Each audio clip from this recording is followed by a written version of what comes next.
Et si je vous disais que votre salaire actuel, peu importe son montant, peut devenir la clé de votre liberté financière? Oui, vous avez bien entendu. La plupart des gens travaillent dur toute leur vie, échangent leur temps contre de l'argent, mais ne parviennent jamais à s'en libérer. Pourquoi? Parce qu'ils n'ont jamais appris à transformer leurs revenus en richesse durable. Imaginez un instant, ne plus dépendre d'un salaire mensuel, ne plus stresser à la fin du mois, ne plus vivre avec la peur du manque, mais au contraire, voir votre argent travailler pour vous pendant que vous dormez. Ce n'est pas un rêve, c'est une stratégie, une mentalité, une discipline.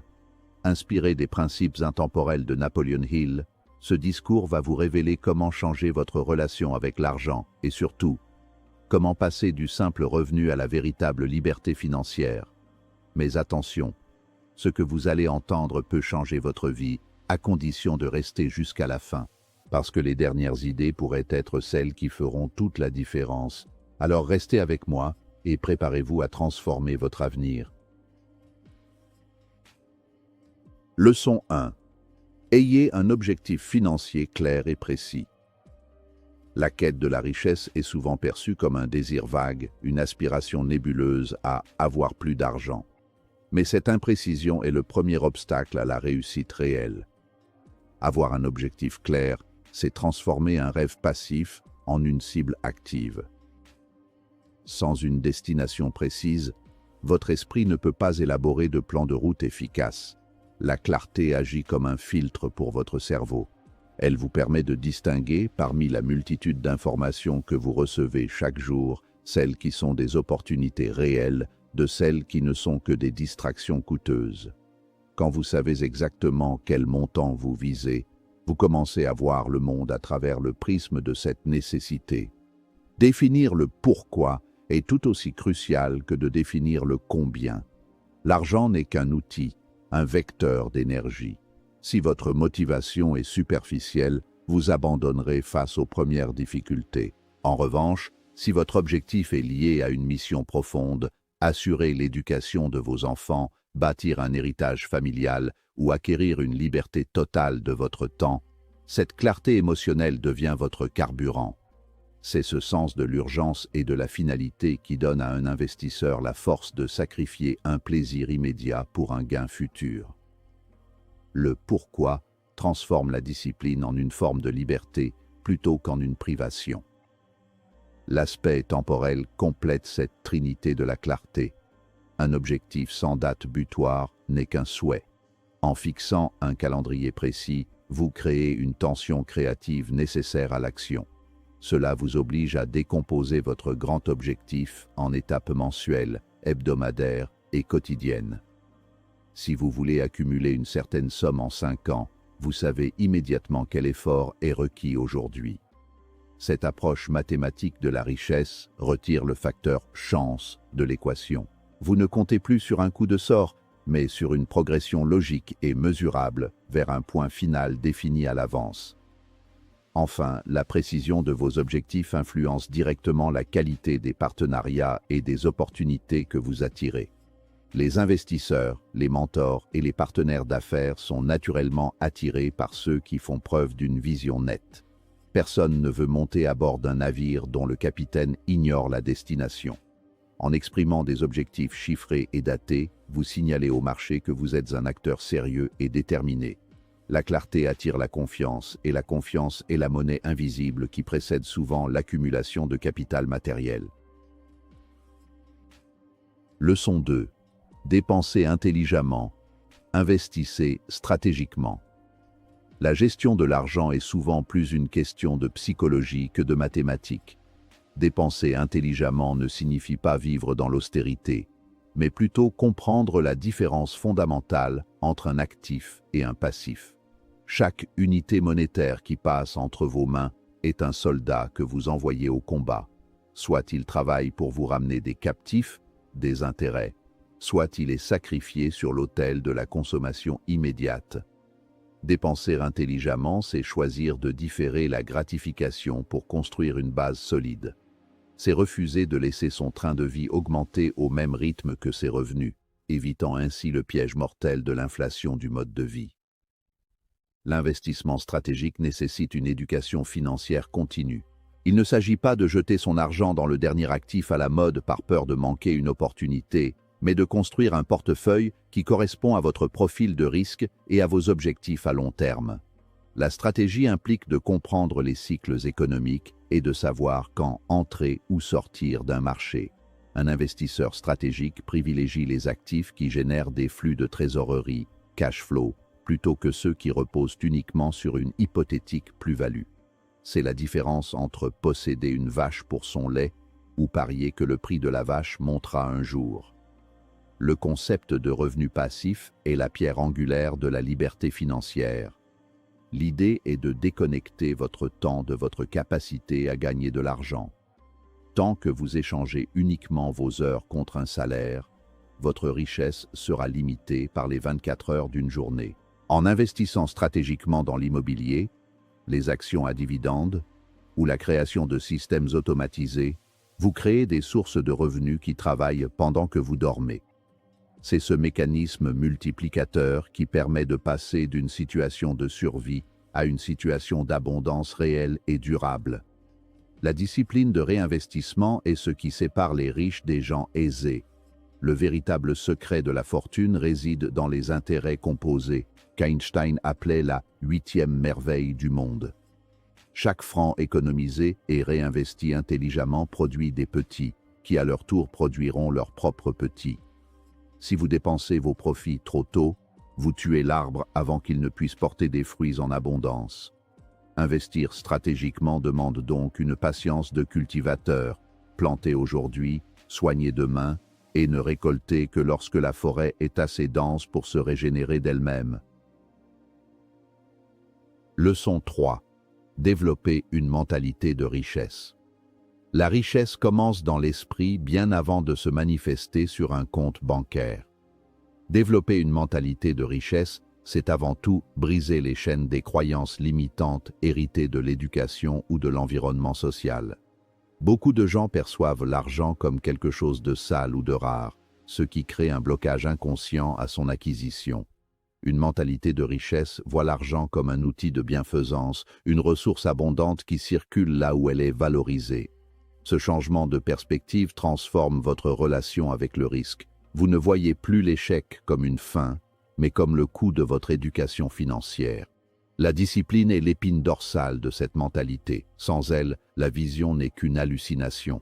La mentalité de richesse impose de se lever quand les autres dorment, de lire quand les autres regardent des divertissements et de persister quand la majorité abandonne. C'est une forme d'autonomie psychologique qui vous permet de prendre des décisions basées sur la logique et la stratégie, plutôt que sur les émotions volatiles du marché ou la pression sociale.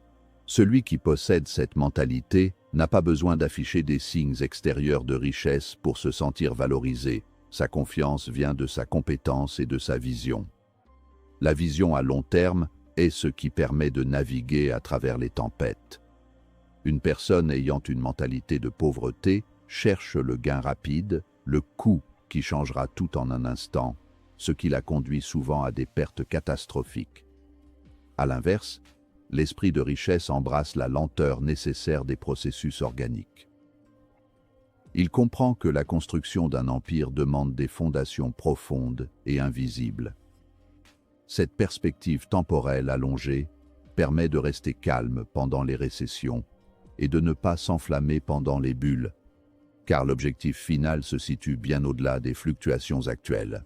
Enfin, la confiance en soi est l'élément qui catalyse l'action.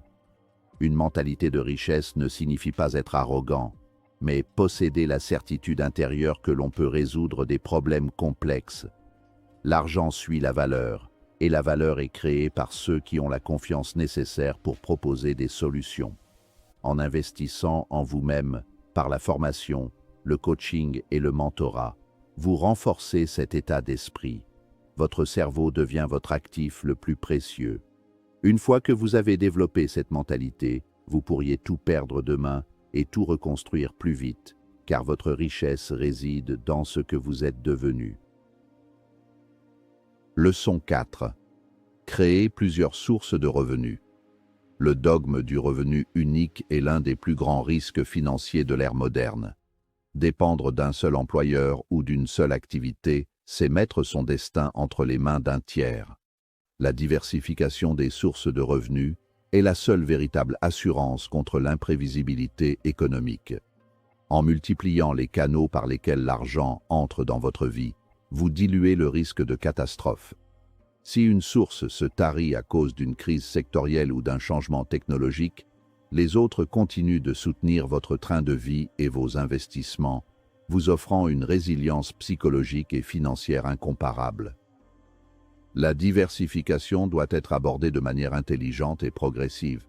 Il ne s'agit pas de s'éparpiller dans 10 projets différents sans en maîtriser aucun, ce qui mènerait à un épuisement total sans résultat.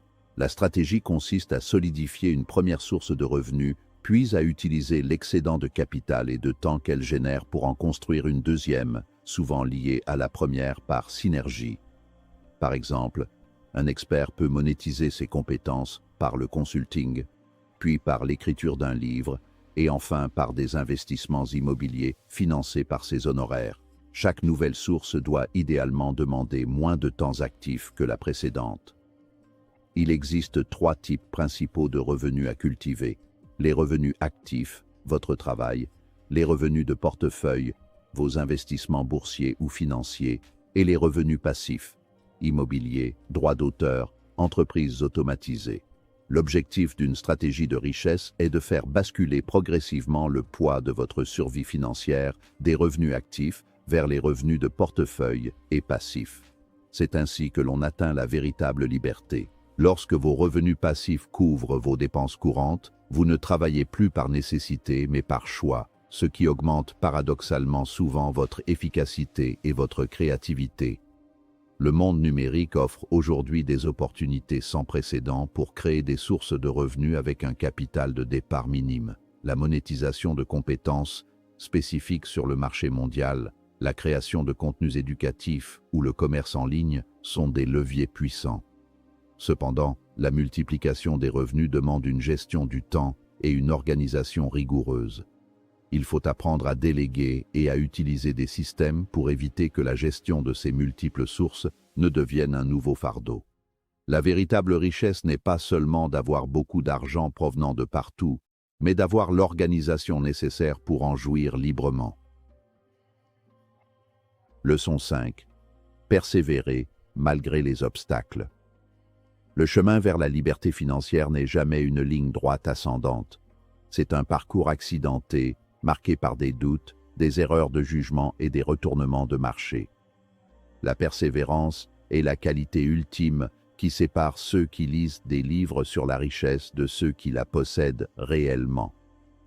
Face à l'échec, la réaction humaine naturelle est le repli ou l'abandon. Pourtant, chaque obstacle est en réalité un test de votre résolution et une leçon déguisée.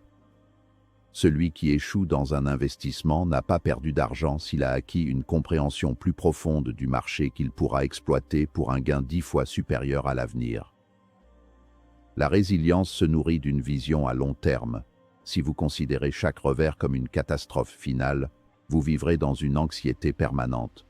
Si vous le voyez comme un ajustement nécessaire de votre stratégie, vous restez aux commandes. La plupart des grandes fortunes mondiales ont été bâties sur les cendres d'échecs précédents. Ce qui distingue ces bâtisseurs, c'est leur capacité à traiter l'information négative sans la transformer en émotion négative. Ils analysent ce qui n'a pas fonctionné avec une froideur chirurgicale, corrigent le tir et repartent au combat avec une détermination renouvelée. L'entourage joue un rôle crucial dans votre capacité à persévérer.